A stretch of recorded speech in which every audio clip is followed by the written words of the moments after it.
Today's reading is for day 234 of the year 2021. That's August 22nd, 2021. I'm reading from the New Living Translation of the Chronological One-Year Reading Bible. This scripture is from the books of Ezekiel, 2 Kings, and Jeremiah. Ezekiel chapter 22, starting at verse 27. Heading, The Lord's Refining Furnace. Then this message came to me from the Lord.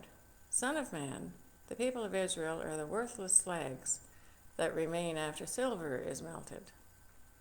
They are the dross that is left over, a useless mixture of copper, tin, iron, and lead. So tell them, this is what the sovereign Lord says. Because you are all worthless slag, I will bring you to my crucible in Jerusalem.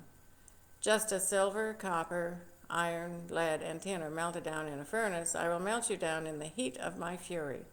I will gather you together and blow the fire of my anger upon you, and you will melt like silver in fierce heat. Then you will know that I, the Lord, have poured out my fury on you. Heading, The Sins of Israel's Leaders. Again a message came to me from the Lord. Son of man, give the people of Israel this message. In the day of my indignation, you will be like a polluted land, a land without rain. Your princes plot conspiracies just as lions stalk their prey. They devour innocent people, seizing treasures and extorting wealth. They make many widows in the land. Your priests have violated my instructions and defiled my holy things. They make no distinction between what is holy and what is not, and they do not teach my people the difference between what is ceremonially clean and unclean. They disregard my Sabbath days so that I am dishonored among them. Your leaders are like wolves who tear apart their victims. They actually destroy people's lives for money, and their prophets cover up for them by announcing false visions and making lying predictions. They say, my message is from the sovereign Lord, when the Lord hasn't spoken a single word to them. Even common people oppress the poor, rob the needy, and deprive foreigners of justice. I looked for someone who might rebuild the wall of righteousness that guards the land. I searched for someone to stand in the gap in the wall so I wouldn't have to destroy the land, but I found no one. So now I'll pour out my fury on them, consuming them with the fire of my anger. I will heap on their heads the full penalty for all their sins. I, the sovereign Lord, have spoken. Heading, The Adultery of Two Sisters.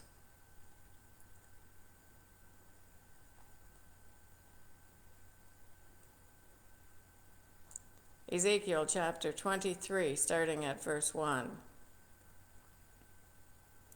This message came to me from the Lord. Son of man, once there were two sisters who were daughters of the same mother. They became prostitutes in Egypt. Even as young girls, they allowed men to fondle their breasts. The older girl was named Oholah, and her sister was named Oholiba. I married them, and they bore my sons and daughters. I am speaking of Samaria and Jerusalem. For Oholah is Samaria. Oholiba is Jerusalem. Then Oholah lusted after other lovers instead of me, and she gave her love to the Assyrian officers. They were all attractive young men, captains and commanders, dressed in handsome blue, charioteers driving their horses. And so she prostituted herself with the most desirable men of Assyria, worshiping their idols and defiling herself. For when she left Egypt, she did not leave her spirit of prostitution behind. She was still as lewd as in her youth. When the Egyptians slept with her, fondled her breasts, and used her as a prostitute. And so I handed her over to Assyrian lovers, whom she desired so much. They stripped her, took away her children as their slaves, and then killed her. After she received her punishment, her reputation was known to every woman in the land. Yet even though Oholiba saw what had happened to Oholah, her sister, she followed right in her footsteps, and she was even more depraved, abandoned herself to her lust and prostitution. She fawned over all the Assyrian officers, whose captains and commanders in handsome uniforms, those charioteers driving the horses, all of them attractive young men. I saw the way she was she was going, defiling herself just like her older sister. Then she carried her prostitution even further. She fell in love with pictures that were painted on the wall, pictures of Babylonian military officers outfitted in striking red uniforms. Handsome belts encircled their waists, and flowing turbans crowned their heads. They were dressed like chariot officers from the land of Babylonia. When she saw these paintings, she longed to give herself to them. So she sent messengers to Babylonia to invite them to come to her. So they came and committed adultery with her, defiling her in the bed of love. After being defiled, however, she rejected them in disgust. In the same way, I became disgusted with Oholiab and rejected her, just as I had rejected her sister, because she flaunted herself before them and gave herself to satisfy her lusts. Yet she turned to even greater prostitution, remembering her youth when she was a prostitute in Egypt. She lusted after lovers with genitals as large as a donkey's and emissions like those of a horse. And so, Oholiab, you relived your former days as a young girl in Egypt when you first allowed your breasts to be fondled. Heading: The Lord's Judgment on Oholiab. Therefore, Oholiab, this is what the Sovereign Lord says: I will send your lovers against you from every direction, those very nations from which you turned away in disgust, for the Babylonians will come with all the Chaldeans from Pekod and Sha'ah and Koah, and all the Assyrians will come with them, handsome young captains, commanders, chariot officers, and other high-ranking officers, all riding their horses. They will all come against you from the north, with chariots, wagons, and a great army prepared for attack. They will take up positions on every side, surrounding you with men armed with shields and helmets. And I will hand you over to them for punishment, so they can do with you as they please. I will turn my jealous anger against you, and they will deal harshly with you. They will cut off your nose and ears, and any survivors will then be slaughtered by the sword. Your children will be taken away as captives, and everything that is left will be burned. They will strip you of your beautiful clothes and jewels. In this way, I will put a stop to the lewdness and the prostitution you brought from Egypt. You will never again cast longing eyes on those things or fondly remember your time in Egypt. For this is what the Sovereign Lord says: I will surely hand you over to your enemies, to those you loathe, those you rejected. They will treat you with hatred and rob you of all you own, leaving you stark naked. The shame of your prostitution will be exposed to all the world. You brought all this on yourself by prostituting yourself to other nations, defiling yourself with all their idols. Because you have followed in your sister's footsteps, I will force you to drink the same cup of terror she drank. Yes, this is what the Sovereign Lord says: you will drink from your sister's cup of terror, a cup that is large and deep. It is filled to the brim with scorn and derision.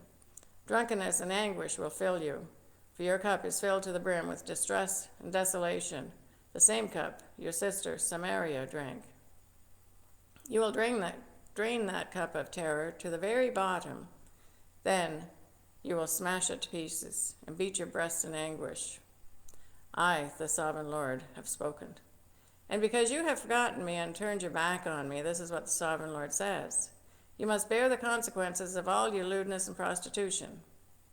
Heading: The Lord's Judgment on both sisters. The Lord said to me, Son of man, you must accuse Aholah and Oholiab of all the detestable sins. They have committed both adultery and murder: adultery by worshiping idols, and murder by burning as sacrifices the children they bore to me.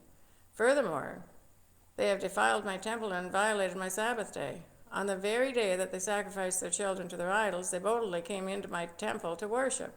They came in and defiled my house. You sisters sent messengers to distant lands to get men. Then when they arrived, you bathed yourselves, painted your eyelids, and put on your finest jewels for them. You sat with them on a beautifully embroidered couch and put my incense and my special oil on a table that was spread before you. From your room came the sound of many men carousing. There were lustful men and drunkards from the wilderness, who put bracelets on your wrists and beautiful crowns on your heads. Then I said, if you really want to have sex with old worn-out prostitutes like these, let them. And that is what they did. They had sex with Aholah and Oholiab, these shameless prostitutes. But righteous people will judge these sister cities for what they really are, adulterers and murderers. Now this is what the sovereign Lord says. Bring an army against them and hand them over to be terrorized and plundered.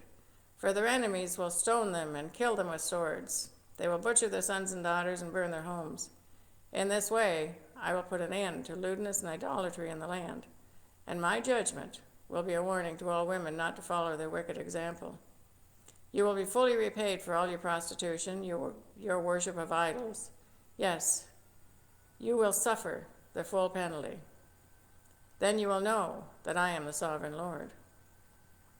2 Kings, chapter 24, verse 20. These things happened because the Lord's anger against the people of Jerusalem and Judah, until he fully banished them from his presence and sent them into exile. Heading, the fall of Jerusalem. Zedekiah rebelled against the king of Babylon. 2 Kings, chapter 21, verses 1 and 2.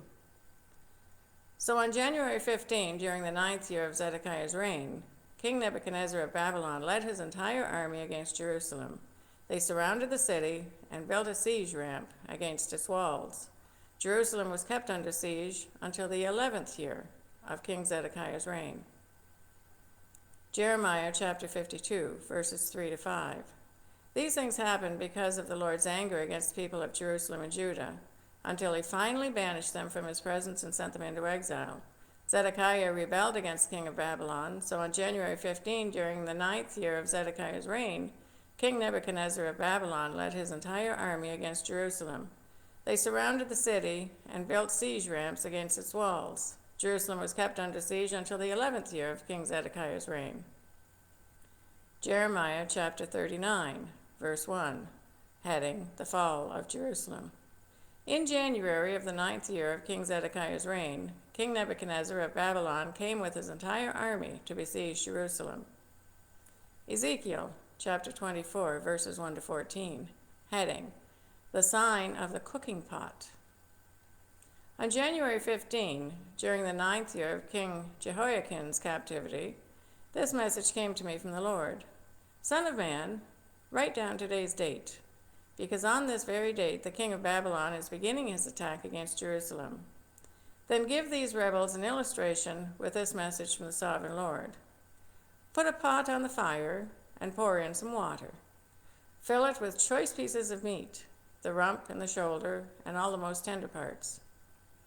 Use only the best sheep from the flock, and heap fuel on the fire beneath the pot. Bring the pot to a boil, and cook the bones along with the meat. Now this is what the sovereign Lord says. What sorrow awaits Jerusalem, the city of murderers. She is a cooking pot whose corruption can't be cleaned out. Take the meat out in random order, for no piece is better than another. For the blood of your murders is splashed on the rocks. It isn't even spilled on the ground, where the dust could cover it up. So I will splash her blood on a rock for all to see, an expression of my anger and vengeance against her. This is what the sovereign Lord says. What sorrow awaits Jerusalem, the city of murderers. I myself will pile up the fuel beneath her. Yes, heap on the wood. Let the fire roar to make the pot boil. Cook the meat with many spices, and afterward burn the bones. Now set the empty pot on the coals. Heat it red hot. Burn away the filth and the corruption. But it's hopeless. The corruption can't be cleaned out, so throw it into the fire. Your impurity is your lewdness, and the corruption is your idolatry. I tried to cleanse you, but you refused. So now you will remain in your filth, until my fury against you has been satisfied. I, the Lord, have spoken. The time has come, and I won't hold back. I will not change my mind, and I will have no pity on you. You will be judged on the basis of all your wicked actions, says the sovereign Lord. That is the reading for day 234. God bless each and every one of you, and may God be with you until we meet again.